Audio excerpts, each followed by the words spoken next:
What is going on, San Antonio Spurs Nation? It's Rob Trejo Jr. This is the SpursTube Podcast, brought to you by SpursTubeTV.com.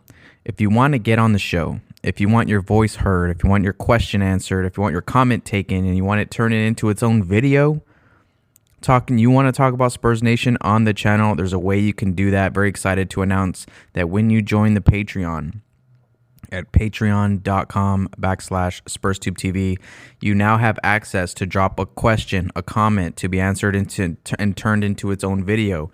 You can drop an audio message, you can drop a video response, and we'll throw your video on the channel. So if you are interested on connecting with SpursTube TV and you want to talk Spurs basketball, well, this can be the platform for you. Head over to the Patreon link in the description below. On this episode, we're going to give out final grades to the San Antonio Spurs roster. We're going to take everyone who started the season for the Spurs to everyone who ended the season on the Spurs. And there were a few players that were kind of on the roster just for a short period of time. We'll mention them too a little bit. We'll give them a letter grade for their time here in San Antonio. So that's what we're going to do. We're going to go by A, B, C, D, and F. We're going to give out some failures, some people who really didn't even show up to the party, right? Basically, to get a D, all you have to do is show up. But we're going to give out some final grades and talk about them a little bit, about the players. Again, this is a reflection on this past season. We'll talk a little bit about how some of these guys fit into next year's puzzle. But really, it's just a cathartic final evaluation of this season, of this roster. So let's get into it. Go Spurs, go.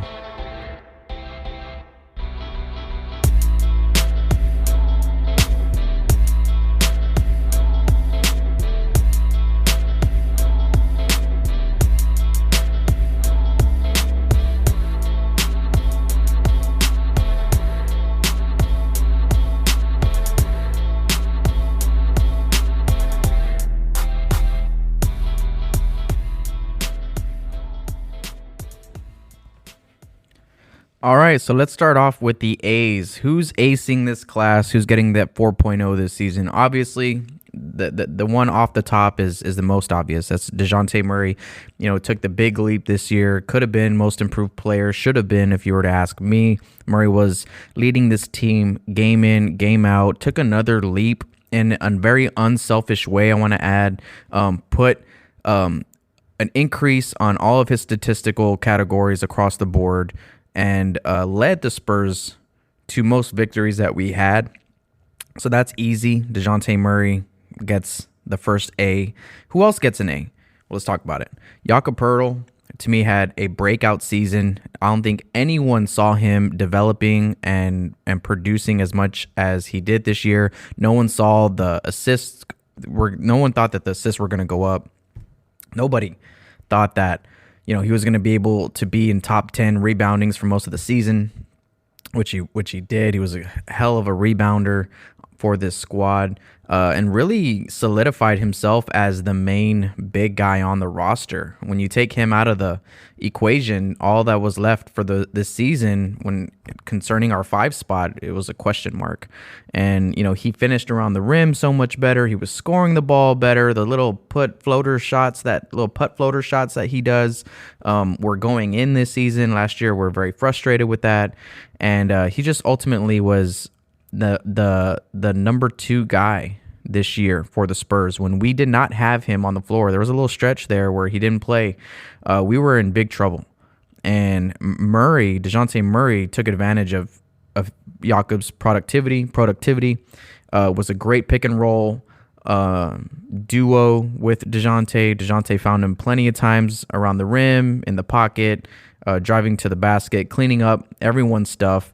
Jakob was a very, very bright spot on a gloomy season. It wasn't necessarily raining all season. It wasn't, a season that was terrible, but Pearl and Murray definitely were a duo to deal with whenever the Spurs were setting foot into another team's gym. I'm pretty sure that was on the scouting report, was pick and rolls, man, with Murray and Pearl are probably their best is their best offense, right? So they're both getting A pluses. There's going to be plus and minuses throughout this episode, and they're both walking home with the A plus. The next person getting an A for this season is Kelden Johnson. It's Kelden Golden Johnson. I think there's probably a mixed bag out there of thoughts on his season as a whole. You can talk about different points of the season and you'd probably have a valid argument for whatever your case is. He didn't show up in the play-in. He had a lot of inconsistent nights. Yes, he did. He shot the ball extremely well, but then when he didn't, he was very, very bad. There's that too. He's playing at the wrong position. There's that. He needs to rebound more. There's that. He did less of what Kelden Johnson usually does this season. I think that's a fair knock too, is that, usually Kelden was that energy guy who did all the intangible things and helped the team win like that. Well, this year, that role that he's been successful in, was on the table for somebody to take. That's what I think, because we actually did need Kelden to do more. And he shot the ball extremely well, was extremely efficient from the field, led the NBA for a short period of time in three-point shooting, in efficiency, not attempts or anything like that, but in efficiency. And nobody saw that coming, right? So a lot of improvement there from Kelden on the offensive end, spreading the floor. I think he's putting it together season by season. And even though there's much left to be desired from Kelden Johnson, I think ultimately, this season that he had left us all feeling very positive about what's to come from Kelden, and think, his ceiling has not been yet capped. I think we can all walk away from this table thinking that, which is a good thing. So Johnson is walking home with an A. Just an A, not an A plus, not an A minus, just an A. Last person to get an A on this roster is new Spur trade deadline acquisition, Josh Richardson. Man, I was worried about his playing time when he got here, because obviously he's a veteran. We kind of know what he's all about. And when he got here, it took a little time, just like we kind of thought was going to happen. Pop was going to ease him into that rotation. But then once that OKC game came, and it was the one right before the All-Star break, once that OKC game showed up and we were in Oklahoma City and he hit his first three-pointer, that was all she wrote. From then on, he was getting minutes, and it was kind of just undeniable that this guy that we just acquired is a dead-eye shooter, has confidence through the roof. There's that clip that came out with him and Primo talking at like a lunch table, and they were just talking all about his confidence and how that his swagger that he plays with on the floor and his spiciness, right? That's what they talked about. Josh Richardson being spicy. He's talking a lot of mess out there. And it's not like mess to the ref, or he's not complaining or whatever. Like, that's not the type of talk that Josh does.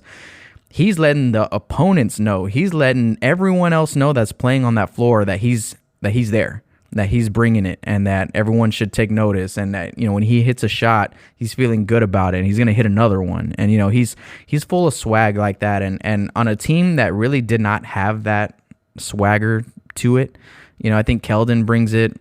Dejounte kind of brought it this year. But other than that, no one else kind of had that swag to them. And Josh Richardson was able to come in right away and contribute in a spot that needed to be fixed. And we're talking about Derrick White, which we're going to talk about in a little while.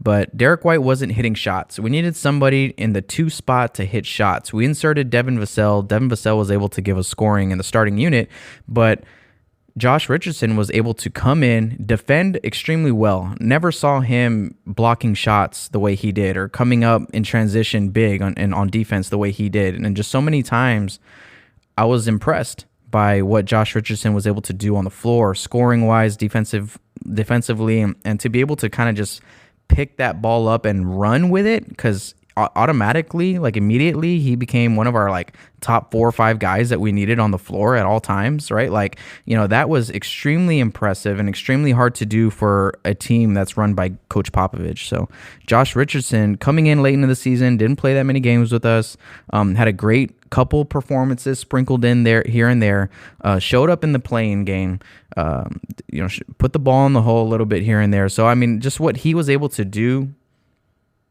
in such a short period of time on and kind of off the floor, like locker room talk, you know what I mean? Like, I think that was great.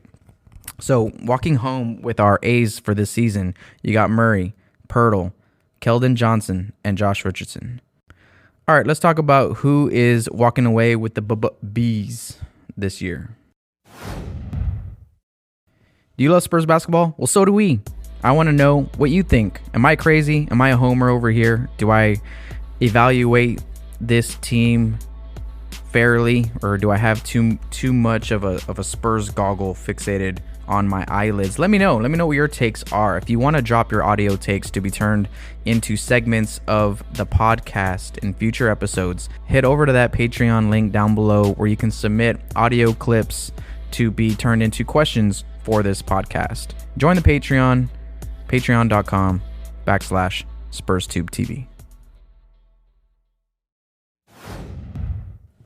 All right, let's talk about the B's, the guys who did pretty good but left something on the table that I just could not give them an A for this season. All right, right off the top, let's talk about our B pluses. This one's going to kind of come out of left field, I feel like, for most people, but the only person who walked away with a B plus, right? There's more that got B's, but that B plus, I mean, like, that it was a fringe A, was Devontae Cacok. Devontae Cacok from the G League, who was on our G League for 90% of this season, played about 5 to 10 games or whatever with the Spurs, impressed me every single time he hit the floor. Every time he hit the floor, he looked like he was ready to play. Didn't do anything outside of himself. I'm not going to spend too much time talking about this kid, but I mean, look, he was able to go when we needed him. He was rebounding. He was finishing at the rim. He didn't turn over the ball. He was playing. He's like 6'10", and playing against big men. He was our center for the most of the time when he was playing for us. And he just did a great job coming up from the G League for us this year when we needed him. So I'm going to go ahead and give Devontae Cacok that B+, full of effort, man, full of effort and aggressiveness, and never looked too shy or unready for the moment that we were going to need him this season. So I don't know if he's going to be here next year or not. I really don't know, but he is a definite NBA player, if you ask me. And if he's on the Spurs roster, probably not moving into next season, but he was a great piece to have this year. Okay, now let's talk about B's, just flat B's. We'll go with Devin Vassell first. Devin Vassell is a guy I'm extremely high on. Coming into this season, I really wanted him to start. I really thought that the offense was needed from him. Once Derrick White and Doug McDermott both kind of showed that they weren't able to score the ball consistently. I'm like, bro, let's get Devin Vassell in there. Once the trade happened, he finally did get that starting spot. And something that I love about what he showed this year is that he's a guy you can count on to put the ball in the hole in the first quarter. Now, look, there's been many times where we come out into a game and the other team is just ready to go and they are giving it to us. And they have 3 or 4 guys that are scoring the rock, and we're still here sitting at 2 or 4 points, and it's like 4-12 or something like that. So many times this year where we had a terrible first quarter.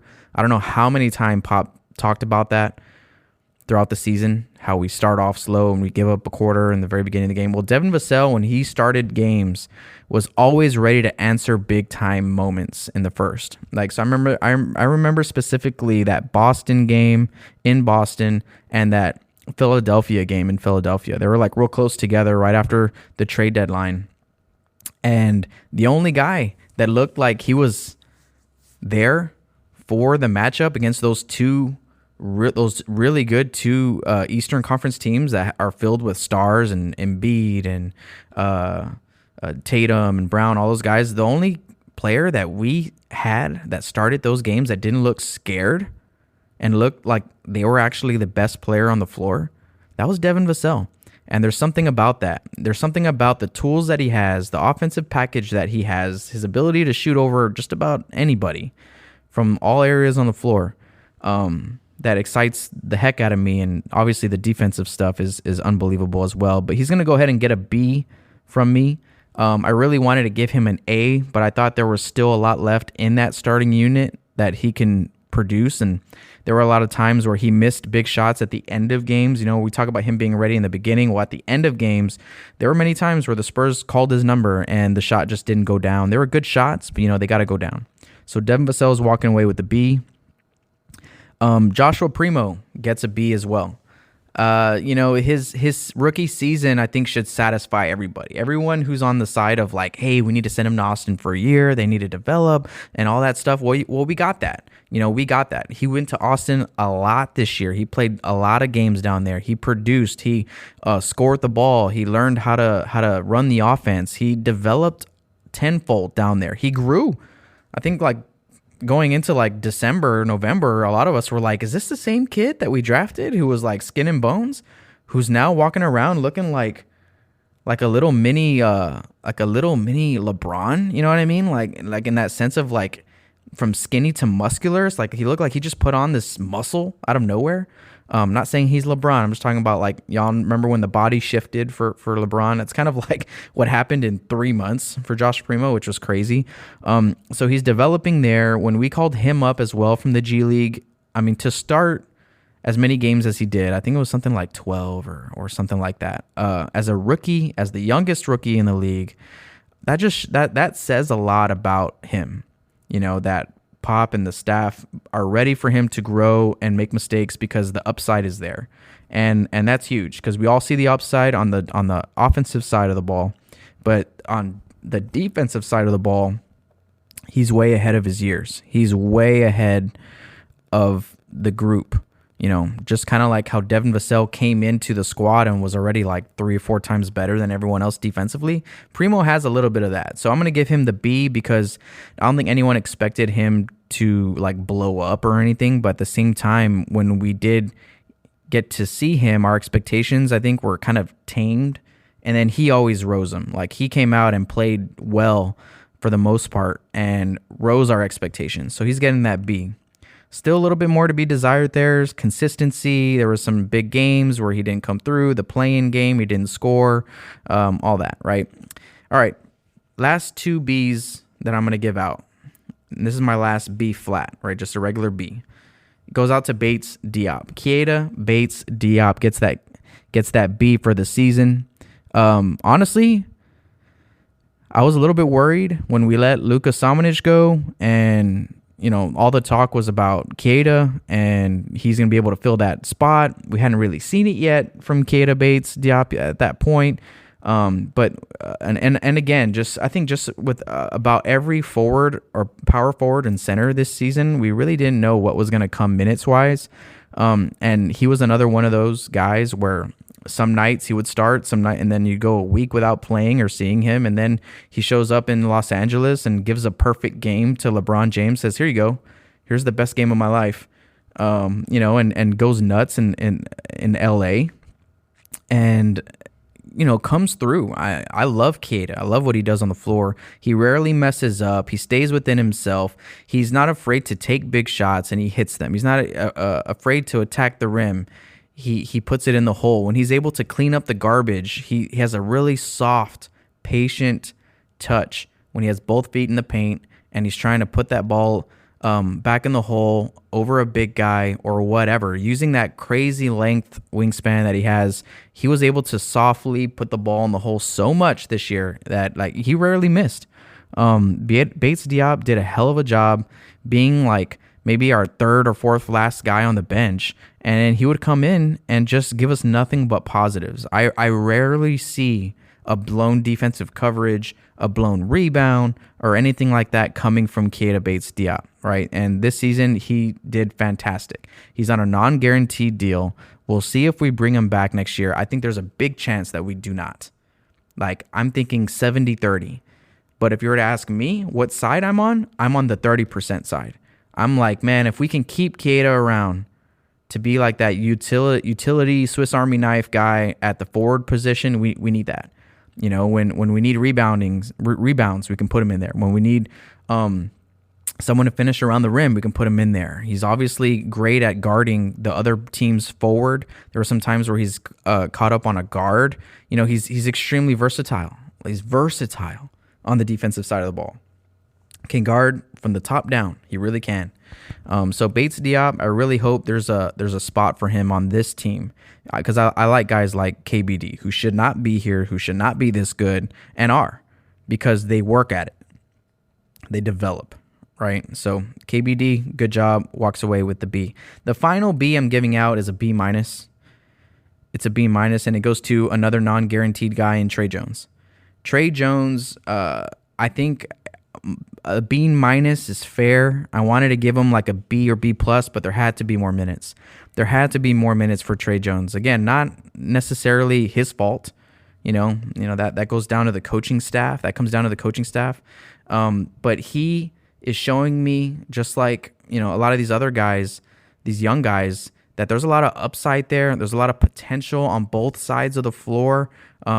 Obviously, his jump shot needs a lot of work. He doesn't even take many jumpers, but he's able to finish at the rim. He's able to push the ball, run the offense, be a true point guard, be a great defensive person on the floor, communicates with his teammates well, finds the open guy, knows when to push the ball up the floor when someone's open. He just did all those things extremely well and had an extremely low turnover rate. Him and his brother, I think his brother led the NBA this year in assisted turnover ratio. I know Trey Jones was right there close to him. So him and his brother, I guess it's in the family that both of these guys are true point guards. They are true point guards. And Trey Jones is a non-guaranteed player. There's a chance he's not on the roster next year. And that bothers me, but it really just depends on, what we end up doing. Like, if we end up having to cut Jones for cap space, I mean, that's probably worth it if you're bringing in, a high-level guy. Same thing with Bates Diop. If you don't see him on the roster next year, or any of these guys, it's probably a good thing because we're spending our money on, talent. But again, not really an option that I'm leaning on. I like Trey Jones as a future backup point guard for this team for the next 5 years. So that's kind of where I'm holding my vision on Trey right now. Another player that just excelled after the trade deadline. I mean, Derrick White leaving had a lot of ripple effects for a lot of players on the roster. Trey Jones was one of those guys who was able to get more minutes, get more primary backup duty, and actually prove that he can get more minutes and more and deserves more. And you saw that the coaching staff had that trust in him at the end of the season, and even in the play-in game. They went Trey Jones over Walker, Trey Jones over Primo, and they feel comfortable knowing that he's going to be making solid decisions out there as your backup point guard. And I hope he can be that for the Spurs for the rest of his career, or at least for the next big chunk of his career. Okay, so far, the Bs that we gave out, B+ goes to Devontae Caycock. The Bs go out to Vassell, Primo, and Bates Diop. The B- to Trey Jones. All right, when we get right back, we're going to talk about the Cs, Ds, and the Fs for this season. If you're not following the channel on YouTube, you're missing out, because I don't just do podcasting on that channel. I do film breakdowns where I'm dissecting film, players, plays, Coach Pop, all that stuff. I'm collaborating with other Spurs content creators on that channel. Of course, we drop our podcast content, but something I'm really excited about moving forward is that the new weekly update episode for the channel. I'm definitely excited for that during the off season, and if it does well, which the first episode did pretty well, I want to be doing more of those weekly updates, weekly update videos for you guys into next season as well. This off season is a lot of fun because you get all the draft stuff, you get the free agency stuff. There's a lot of news that goes down. Kind of once that starts over these next 2 weeks, it's going to be kind of dead. There's not really much going on here in the world of Spurs basketball during these playoffs, except for the lottery, which is on the 17th, right? So weekly updates on what's important for the Spurs at that point in time and moving forward are all going to be there for the most part on the weekly update video series on the channel. So make sure to go to YouTube, check out the channel, subscribe, leave a comment, all that good stuff. Go Spurs, go.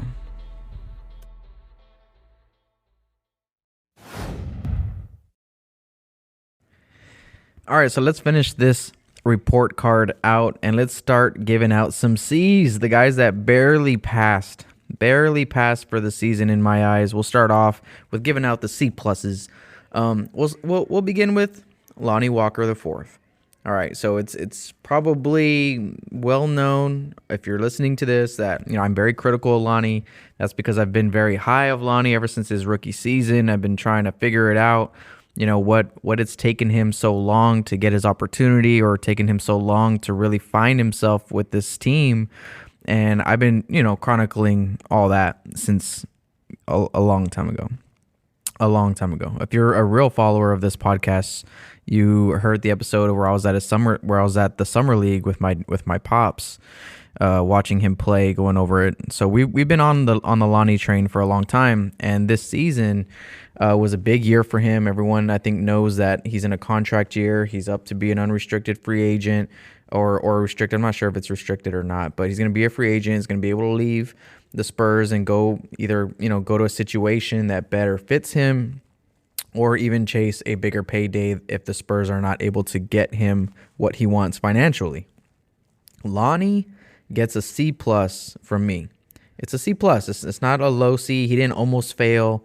He almost got that B. I don't know if you guys would agree with me there, but just like last season, very similar to last season, he showed us a lot. He showed us that he really is a microwave. This guy can turn up the heat in seconds. As soon as he steps on the floor, he's able to hit big shots, go on runs, mid-range jumpers, three-pointers. He started finishing at the rim a lot better towards the end of the season. Another beneficiary from Derrick White's trade is that Lonnie had a solidified role. I don't think anyone ever really talked about Lonnie being that new sixth man for the Spurs until after the Derrick White trade. Last season there was some speculation that if he gets it going, maybe he starts. Maybe he starts at that shooting guard spot. But that didn't happen, and this season was just the next chapter of the same book with Lonnie Walker. Showed a lot of inconsistencies on the defensive end, some very bad, like I would rate them on the very bad side of defensive tendencies, right? The whole losing guys off ball, being slow on your rotations, not sprinting, a lot of the effort things, and not knowing your scouting report on the teams that you're playing against, all that type of stuff. I feel like Walker still, since year two of his career has still been dealing with those type of things. He did show the good and he also showed the bad. And I'm going to evaluate him at a C plus. Talking about the play-in game, he didn't get many minutes. He didn't get many minutes at all, in that game. But you have to give it to him when he did play in that first half. He was lighting it up, and he was able to put some points on the board where a lot of other guys could not. You know what I mean? So we can talk about Lonnie, being a liability on defense, but you gotta talk about the microwave that he is on offense. And he was able to do that for us in the play-in game against the Pelicans. Didn't really see much time after that though, which, lets you know where on the priority list, scoring in bunches is for the Spurs when you're not playing defense. So that's kind of where Lonnie ends his season and maybe his tenure here with the Spurs. Enjoyed a lot of moments with Lonnie. Lonnie had a lot of games that you can pull through, and that shows, how awesome he is. But at the end of the day, I think Spurs fans and Spurs personnel know what the other side of that equation is, right, for Lonnie. So he's going to walk away this season with a C+. Wish I could have gave him that B. All it took was a little bit more consistency throughout the season for him to kind of get up there. But I hope he finds his legs somewhere in the NBA this offseason. The next C+ that we're going to give to is a guy who started a lot of games for the Spurs this year. A lot of games. Doug Mcdermott. Doug Mcdermott had games where he hit 3 or 4 threes. He had games where he only shot 1 or only shot 2 and played a majority of the game and started. So, there's talk about inconsistency with Lonnie Walker. Something that a lot of people are not going to talk about it with is Mcdermott. He has one job, to shoot the ball. He has one job because he ain't D'ing up. We I think kind of knew that coming into the season, and we saw it firsthand. I don't know how many times Doug Mcdermott got beat off the dribble. It gives the guy a wide open lane to the basket, and then just, he does a good job of just turning around and sprinting back down the other way. Like you can tell that it hurts him. It hurts his ego, his pride when he gets beat on defense, but it doesn't stop it from happening. You can tell he's upset about it. He holds himself accountable, all these things, but it doesn't stop the lack of defense that he gives you. And he started this season at the 4 or at the 3. I can't even really tell who is who with Kelden Johnson in that starting lineup. I thought that was something that needed to get changed right away. Doug McDermott maybe starts at the 2 spot, and then you have KJ at the 3. Maybe that works. But putting Doug McDermott in the starting lineup this season was something that I felt was going to do wonders for everyone else. I was almost like, oh, hey, Doug's going to come in here and he's going to shoot the threes. So that's going to open up everything, for Dejounte and Derrick White and Devin Vassell and Kelden Johnson. They're going to be able to get to the rim easier. That's what Doug is going to do for us this season. And what actually happened was that he was inserted into the starting lineup, and everyone else started knocking down threes. Murray started knocking down threes. Kelden started knocking down threes. Derrick White wasn't able to, but Devin Vassell was able to hit the 3 ball. So, in my eyes, the Spurs gave him that starting opportunity, and they never took it away. They should have taken it away mid-season. Doug McDermott should not have been in that lineup, and he could have been coming off the bench, kind of doing what Walker was already kind of doing for us, but with a more smoother stroke. I feel like Lonnie, speaking of guys who are in that C grade, Lonnie needs to take a lesson from Doug.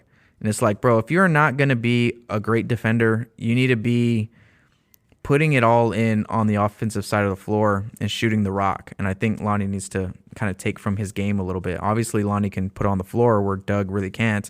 Doug McDermott, I'll take that back. He showed a couple of times this season where he was able to put on the floor. But ultimately was not consistent enough, shot the ball fairly well, 44%, 45% for most of the season, which is all you really can ask for in a three-point shooter. So he did hit shots, but there was so many games in there where he was like a no-show, and we needed him, throughout the game, and he was just not shooting the ball. The guys were chasing him off the line. He wasn't able to do much. But all in all, it's a C+.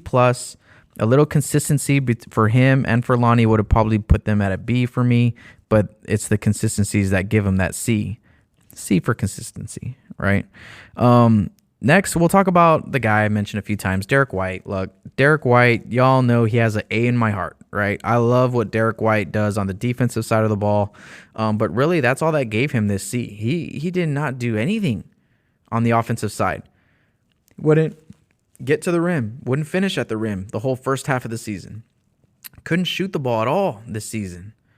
He was creating for others, and that was kind of the only positive that he brought to you on the offensive side, was that he created for others. He found open guys. He was smart with the ball, but we needed White to be a shooting guard, which I don't believe he is. I think he's a point guard. I even think in Boston they have Marcus Smart at the point guard, which doesn't make any sense to me either. He's like a shooting guard in a point guard role, and I felt like Derrick was a point guard in a shooting guard role, right? For us, the only difference is that it's actually working for Boston right now, having Marcus Smart there.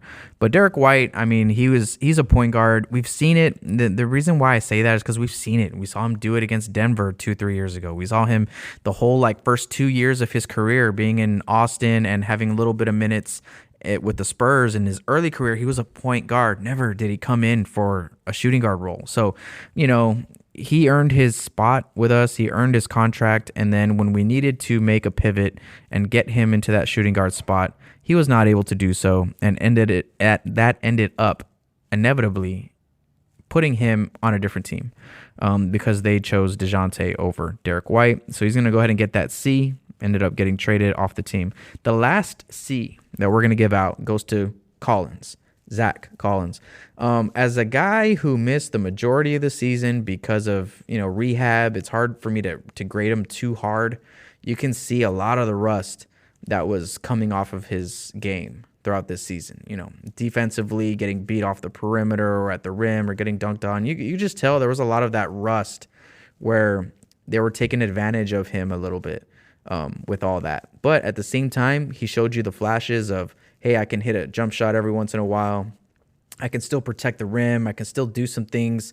I can still move the ball on offense. So he's like showing more of his old self. But again, that rust was very thick, laid on heavy earlier on in the season. Took those primary minutes at the backup center spot and kind of solidified himself there, which is impressive, which also gives him that C. It's not a C- or anything like that because he actually came in and when he started playing, showed you why he deserves to play. There's a lot of consistency in what he did do, but it was just the rust. It was rust that kept him from getting a higher grade on my account. So the C's for today are Walker, C+, Mcdermott, C+. Again, Mcdermott, C+, because that's what we thought he was going to do. No one expected him to come in and be our best defender or, anything like that. So, he's doing what we expected him to do, just needed to do it more consistently. And then you have Collins and White with the C's.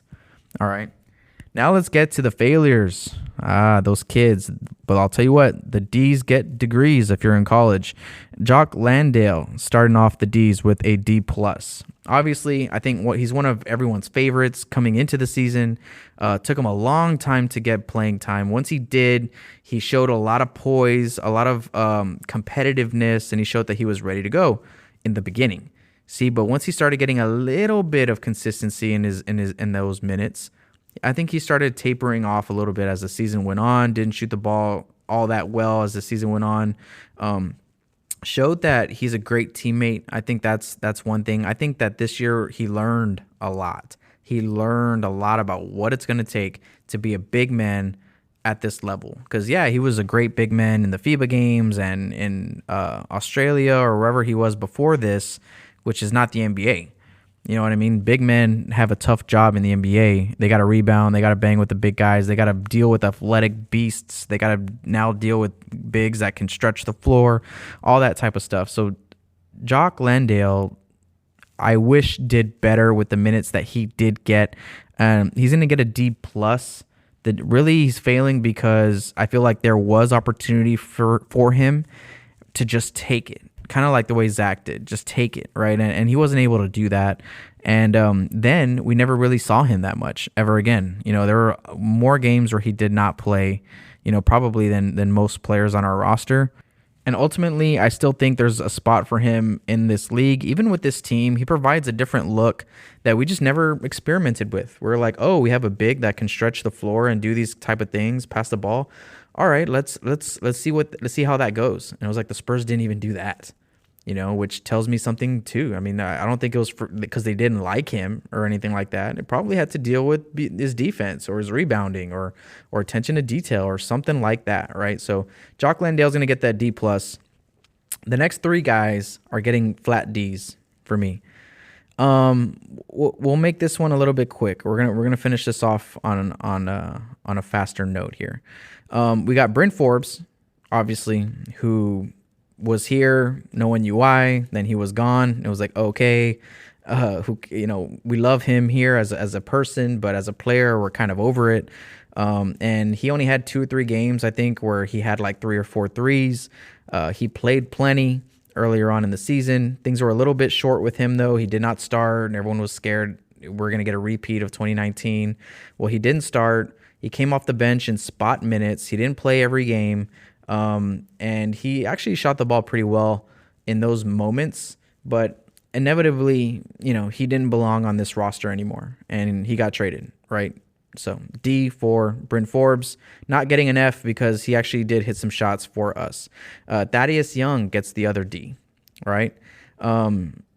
Thaddeus Young was supposed to do the veteran thing, make everybody better, and I think he did that part. I think there's a lot of evidence out there of how great of a teammate he was to the players, but then there's also a lot of evidence out there of his frustration with his role, with his minutes, with all those things that came with it. And, I think we all thought he was going to get traded, and he did. We got a first round pick for him, which is awesome, this year. So we're going to get that.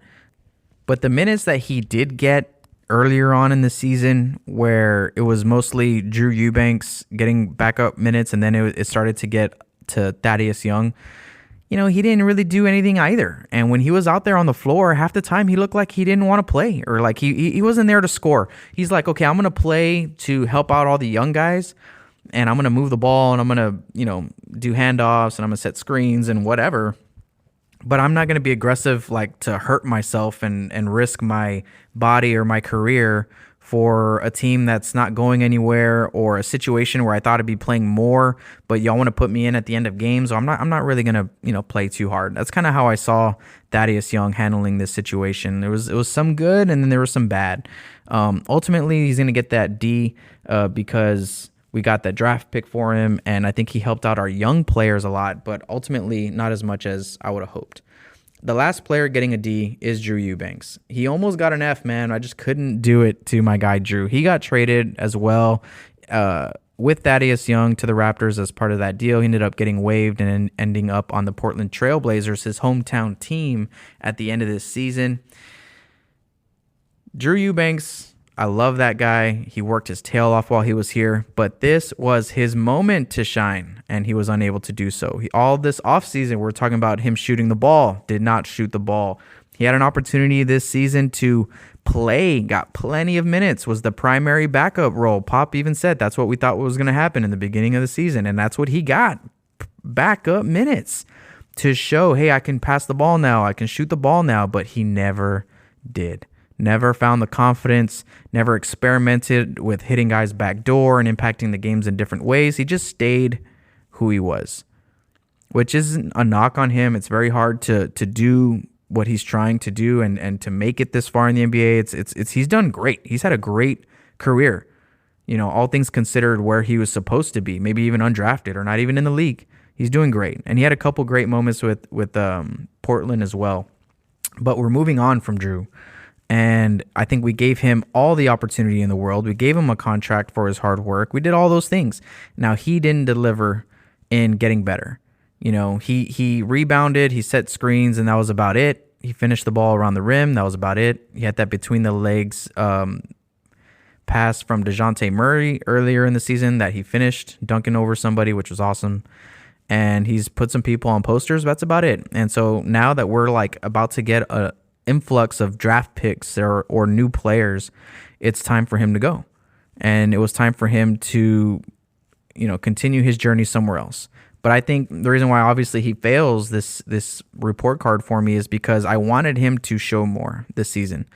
I didn't want to replace him with someone else. I wanted him and Jock Landale to battle things out, and none of them really saw the floor. And that's why they're both getting D's here.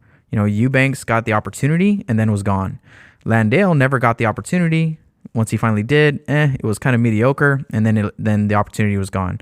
Thad Young, gone, right? Forbes, gone. So all these guys, to me, underperformed in those moments where I felt like, because they get those moments, they're rare, but when you get them, if you do well with them, you're probably going to get more. And if you don't do well with them, you're going to lose them, or it's going to be hard to get another opportunity, right? So it's just, I feel like a lot of these guys did that, all right? So anyways, those are my Ds. Jock Landale, D+, Eubanks, Thaddeus Young, and Brent Forbes get the Ds. The Fs, we're going to keep it quick. Romeo Langford, I don't even know, man. I don't even know. He gets the F because I don't want another Lonnie Walker on this team, a guy that gets hurt too much but has all this potential in the world. He got maybe 2-3 games to, like I said, just kind of the same thing I just said. Get a little bit of minutes, do something with them, maybe you get more. And Langford was nowhere to be found. It looked like the Spurs were not going to risk any type of chemistry with the other guys for Langford to get some minutes, so he didn't get any opportunity. He was part of that Derrick White deal. I have no idea where his future is, if it's with this team or not. So he's going to get an F. Joe Wieskamp is going to get the next F. Joe, shoot, I've been saying this since last summer league. I've literally been saying this about Joe Wieskamp since the summer league. Go back on my YouTube channel, look at the videos. Shoot the ball, Joe. Shoot the ball. More often than not, when he got playing time with the main club in San Antonio, he turned down open shots, and that's what I'm talking about. It's like, bro, you're here to do one thing, shoot the ball. Shoot your open shots. Stop turning them down. And it wasn't that he missed them. He's turning them down. So shoot the ball, Joe. You got an F this season because, yeah, I'm pretty sure that Joe Wieskamp got better as a player this season, like as an individual player. I think he got better at rebounding, decision making, finishing around the rim, understanding the offense, maybe even on defense a little bit. But what he's here for is to shoot the ball. And in the moments that he could have, he didn't. Tomas Satoransky, we barely knew you. He was here for like 2 minutes, and then he was gone. And the same goes for Juancho Hernan Gomez. He gets an F because I made a big deal about him being in this Netflix movie with Adam Sandler that I'm very excited about, But I was very excited for like a Spurs player to get some clout, right? To get some fame or something like that. I was hoping that Hernan Gomez was that guy. He played the other day for the Jazz, I think. Was it the Jazz in the playoffs? But yeah, no. Oh, and by the way, Hernan Gomez is in the playoffs. Forbes is in the playoffs. Thaddeus Young is in the playoffs. Derrick White is in the playoffs. Anyone else that we trade? No. Drew Eubanks is not. He's the only guy that didn't make the playoffs that we traded away. Everyone else is in the playoffs right now. And Patty Mills and Rudy Gay. Well, Patty Mills was, LaMarcus Aldridge was, but at least they made the playoffs. Rudy Gay. A lot of these guys, DeMar is out now too, right? Shoot, they might all be out of the first round, except for Derrick White, depending on how the Jazz do with Rudy Gay and Hernan Gomez. But those are my grades. Those are my grades for this season. It was a developmental year. I think development should be on top of the list of things that you're evaluating for this season, not necessarily the record or the stats. Like, it's like, did this player show improvement or get better? And I think you base your grades are, you base what your grades are going to be off that, and then their situation, obviously, also, right? You also got to factor in their situation. What role were they in? Were they injured? Did they miss games? All that type of stuff. All right, so on Friday, tomorrow, actually, I was supposed to get this podcast out on Wednesday. Those of y'all that are still listening with me, but I had to roll that out to Thursday. On Friday, tomorrow, I'm doing another weekly update where I'm going to talk about Zach LaVine, the Most Improved Player Award that Dejounte didn't get, a little bit on Becky Hammon and Coach Borrego. So I'm going to do a little bit of weekly update in the news world on YouTube tomorrow, so stay tuned for that. Thank you guys for listening. Make sure to subscribe on YouTube, Spotify, Apple, wherever you get your podcast jam on. We are there. Thank you guys for checking us out. Check out the website, SpursTubeTV.com. Join the mailing list. The Patreon, guys, trying to open up that door, that Spurs Nation door to the rest of this world, this group of international Spurs fans that you guys are, and give you guys an opportunity to contribute and support the show, and as well as gain access to being able to contribute, for instance, like audio questions that you want me to answer, and I can create a audio like mailbag for the podcast. Or if you want to submit a video question or anything like that, I can create little videos for your takes or your questions or your comments. As well as you can just go into the Patreon and type in a question or whatever, and I'll pull that out and put that on the channel as well, answer it in some type of way, give you your shout out and all that stuff, because that's something I want to really prioritize going into next season and have it set up for next season, is the Patreon. One, because it helps me pay for things like Adobe Cloud, where I do a lot of my editing and stuff on. It helps me pay for my subscriptions that I use to distribute the content and all that type of stuff. So the Patreon is now going to be my focus for this off season and into next season.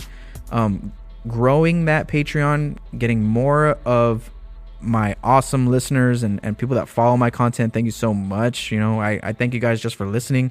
But if you want to go above and beyond and actually gain some access there on the back end, to being a part of the content that I create, check out the Patreon link in the description below. Thank you guys for listening. I'll catch you guys on the next episode. Por vida, go Spurs go.